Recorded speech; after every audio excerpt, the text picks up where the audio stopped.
Hello everyone, I'm Noel Lennon. I'm Green Giant. And welcome back to... Yeah, turn that down. And welcome back to the Majora's Mask playthrough. Oh, I completely lost my bearings for a second there. Oh no. And today we're going to be doing the Snowhead Temple. Yes, I think I should stay at the start. I haven't actually got round to doing this yet, but I have been playing Majora's Mask. And what is your opinion of it now that you've actually played it? Well, you played it before this point, but now you've actually got somewhere in it. Yeah, well, I haven't really started doing any of the temples yet. I've just gone a bit of a mask hunt. And Are you a mask hunt? Ha ha ha ha. Respect. You're hilarious. No. Oh. Yeah, basically I've just got up to the bit, we got the bunny hood and whatever. Pretty much where we were in like part 3, wasn't it? Yeah. Did you use our part as a guide? No. Okay. Of course not. I wouldn't. It's horrible. Yeah.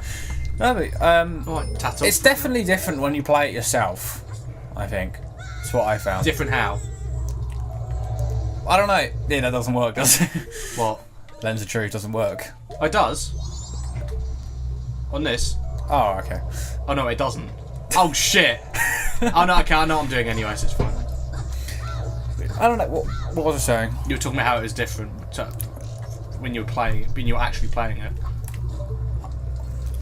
I don't know. I'm trying to think how to describe it. I think it's quite common for any game. It's different when you're playing instead of watching someone else play it, yeah. The sort of the whole mood and tone of the game sort of comes across more when you're interacting personally with the characters instead of watching someone else do it. Yeah, I know you haven't played that much of it, but do you agree with what I've said about it so far, the praise I've given it? Yeah, I think so. Like, the game's quite depressing, isn't it? Yeah, definitely. All the things with the side quests, like the dances at the Kamaro, is it? The dance god, you get the mask off to go dancing. Yeah. And because he's going to die, so he's dead, and he only wants his legacy passed on. Yeah. There's lots of sort of tragic characters, I guess you could say. Well, I think what I like. I know I've only done a bit, but yeah, what I like about the game is that increases the longer into the 3-day cycle you get. Like we've only just kind of scratched the surface because we're only in the first half of the game, pretty much. We haven't done a lot of the side quests, and like it gets worse. Oh shit, I forgot about that. The tone just decreases in. I'm going to say decreases in happiness, because stuff really gets. I mean, like I'm sure you're going to be shocked. I think when you get to it, when you play it, how depressing this game can actually get. It can get downright creepy at times. Yeah, I think one of the annoying things I've slightly found. I know this game's always been aimed at a more advanced niche kind of. No, that's not what I'm getting at. A more advanced sort of gamer who knows what they're doing. They've played these games before. Yeah. I think there pretty much is like no hand holding at all. No, because this is pretty much for an more advanced Zelda player.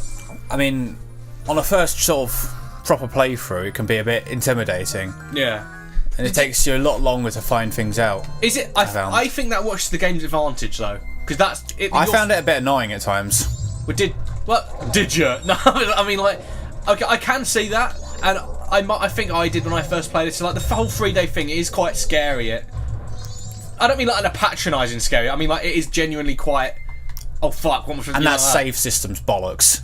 Yeah, it is. The fact it is. I want them to fix that in Majora, in the 3DS. Oh fuck! In the eventual 3DS remake. The owl system sort of works. Well, you're not really supposed to use it because it's a bit like a game freeze, isn't it? Yeah, I think get this game on an emulator and use the game freeze system, because I honestly think that's that's what the system we're using, and I like it better this way. I don't know. It was quite nice playing on Nintendo 64 with a proper controller. I know, but I was indeed do enjoy that. Hence why I brought one. I mean, I just love. It's Whoa. just. I mean, do you agree that playing this after playing Ocarina is a massive shock to the system, because you totally don't expect? I mean, I've described it, but was it anything like I described, or was it kind of darker when you play it?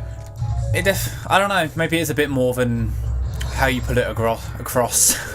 It's different when you experience it yourself. More sort of darker, and there's a lot more tone and story and feel in it. It's ironic because in the story there isn't a lot of the actual story, but it's the story. There is more with side quests. It's the meat of the game. Like there's a lot more going on all the time. Like definitely. I will say, of every Zelda game, this world feels the most alive. Because there's a viewer called Matthew Matosis. I've showed you his review where he talks about the people feel more like people than any other Zelda game, or probably in any other game ever, because they have a schedule. You know, like they do things in their day. Yeah, it's a great system to introduce. Because it works to the game's benefit, because the technology, the AI, wasn't that advanced at this point. So it works to both games, both to an atmosphere thing and a story thing, and as a gameplay thing. Because so the game doesn't, because the game's just working off a script basically. Then it doesn't have to it doesn't have to change the AI constantly. Yeah. It's just working to what the game is telling it to do, pretty much. And that, like I said, that works to the game's benefit because it makes them feel like more like people with a schedule. Yeah, definitely. Where's that fucking fairy? I think there's a fairy when you kill all these. There is. I'm sure there is. Also, getting the stray fairies in this temple is not going to be fun. I'm going to be especially because these fucking things. You have to kill them all. No, but I definitely got sort of stuck in it for about 2-3 hours, I think it was. Well, when I first played it, I agree with you that the game is quite intimidating when you first play it, because especially coming from Ocarina, you can definitely work your way around that quite easily. Yeah, it's. I mean, there's a couple of points I did have to look up a walkthrough just to remind me of something. It's just because the game gives you no direction, though. The first Ocarina gives you no direction. I think, and we talked about that in the playthrough. But I like the fact the fact that this game gives you no direction. I have less problem with it than I do with Ocarina, because you can figure stuff out if you explore the environment. Whereas in Ocarina, the game gives you no indication whatsoever what to do. You will eventually find out what to do when you explore the environment in this game, but with Ocarina, it's not like that. The game just doesn't tell you. I don't know. So I'm probably still with Ocarina, maybe as it's my first Zelda game I got into, and I haven't completed this yet, so... yeah, Ocarina's still a fine game, I'm not saying it isn't, but there's just, I don't know, personally, this game, it tells a better story. I think it looks better, like, graphically. You motherfucker. I think that is because of the expansion pack, you can't really... Yeah, but the expansion pack doesn't add much. Well, it's because of that, they could still do more of it, though. Yeah, but... I don't know, it's personal. I think it's just a personal thing, to be honest. Like, I love darker storytelling, and I love atmosphere. Like, when this game is coated with atmosphere, because let's be honest, that's what the game's going for. It's going for a thick atmosphere with nuance and subtlety to it. You know, the game isn't like as over. I'm going to call Ocarina of Time's story overblown just because there's points when the game just like gives you loads of story, and times when it just leaves you with nothing. And I think this game is kind of consistent in its. How do you mean by overblown? Then what's your like the first 10 minutes of the game? There's shitloads of story, and then it doesn't have anything, and then at points there's shitloads of story, and it's usually just the same story. Not really overblown. It's more inconsistent with. Okay, yeah, inconsistent pace. Out through the story. Yeah, pace. Yeah. Okay, yeah. I meant to say at points it's overblown. I mean, the story's very basic, really. Yeah. You look at it, it's just, you know. If you're wondering why I'm doing all of this, by the way, it's to get the stray fairies. I'm just setting up so I can get them all later. I'm going to come back to this room much, much later. Yeah. It's the only thing. One of the things one of the things I really don't like about this temple is it's confusing. Like a lot of the game. No, shut up. I want to hear not a word against the mask. Sorry for having opinion. Yeah, god damn. An opinion, there we go. Good. Sorry for having an opinion. How did you say it? Sorry for having opinion. It was so stupid I can't actually repeat it. I literally just couldn't force myself to repeat it then. Oh, well. I love the look of this temple though, because you can tell it's in an icy... You know, like, they could have just said it's like the ice cavern, but no, look, they've made it actually look like a cavern. Which I quite appreciate. Also, love the fact with every mask you get a different box opening animation. Oh. How cool is that? Like, he just reaches in, pulls that shit out, and the camera goes all dodgy Whoa, for some reason. compass, great. Actually, that can lead me on to A Link Between Worlds. Yeah, sorry, we had to go somewhere for a second there. Okay, carry on. You were talking about Link Between Worlds, and you were going to mention something about a compass. Yeah, obviously the compass is in that game like pretty much every Zelda game. Yeah. It actually is quite useful for finding things in that game, unlike this and Ocarina. Oh, how? Well, I don't know, it just tells you where chests are and things. It's easy to does find. It in this game? I know, but I've never found it really useful in this game. But bullshit. I was using it quite a bit when I've been playing it. Is that more because of the screen? Oh fuck! What the fuck happened there? Is it because more? It might be because of the top-down approach. Yeah. Approach. Yeah, the top-down perspective, approach. Yeah. whatever approach is fine. Did you know that in Link Between Worlds? You know all the models. If you look at the models from the left or the right, they're actually like slanted because of the viewpoint. They're actually including Link's. They're all slanted. So if you look at it from a normal perspective, they're walking. It's fucking creepy, pretty much, because they're all their backs are broken and everything's really weird. Jesus. Yeah. Anyway, so I've been playing Link Between Worlds again. I've ignored it for a while. Yeah. God knows why. Because Majora's Mask exists. Yeah. It's a good thing I remember. It's a good thing I remembered this because this is dickish. This fairy placement. You ready? Okay.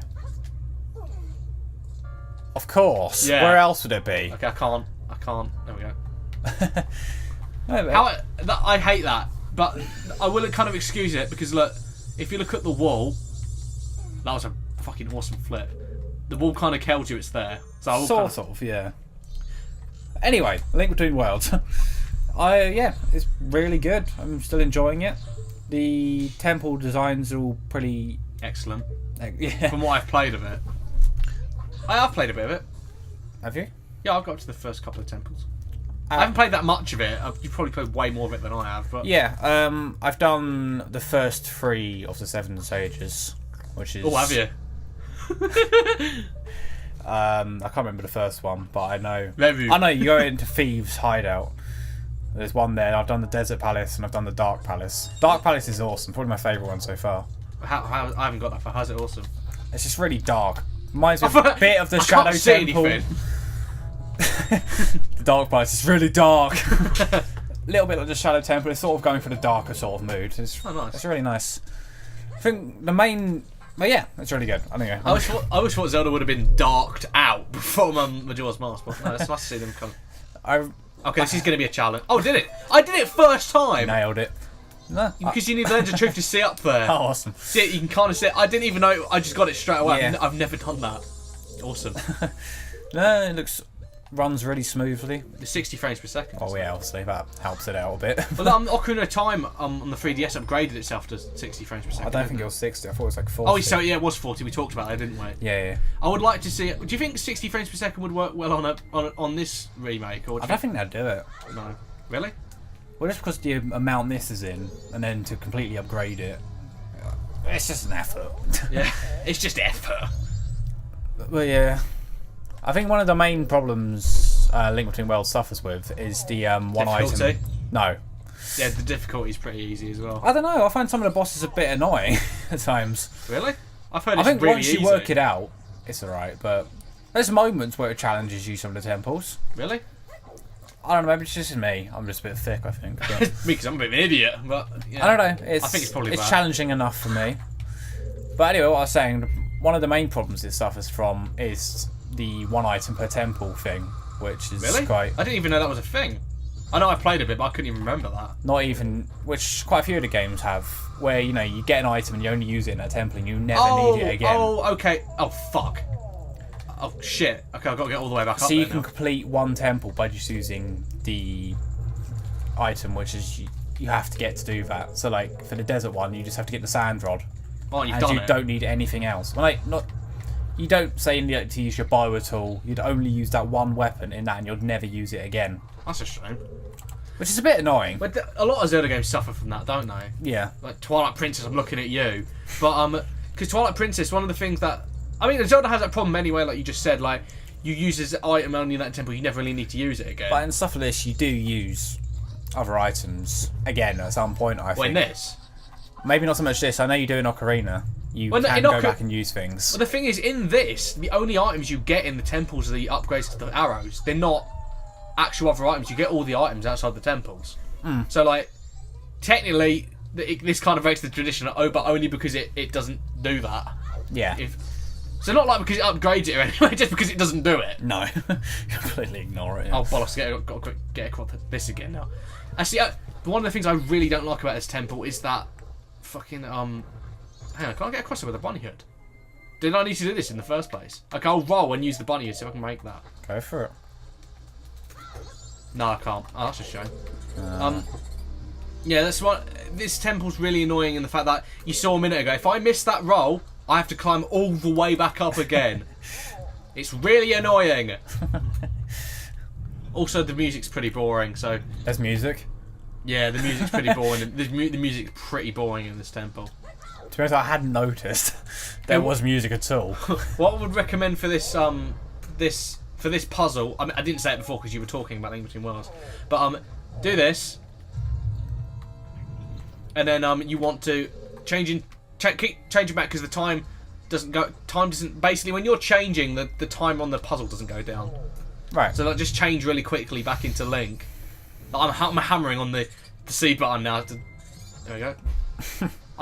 It's annoying. I wish there was more of I wish I could equip more items because, it just makes it easier. Okay, let's try this again. Oh yeah, something else about Majora's Mask.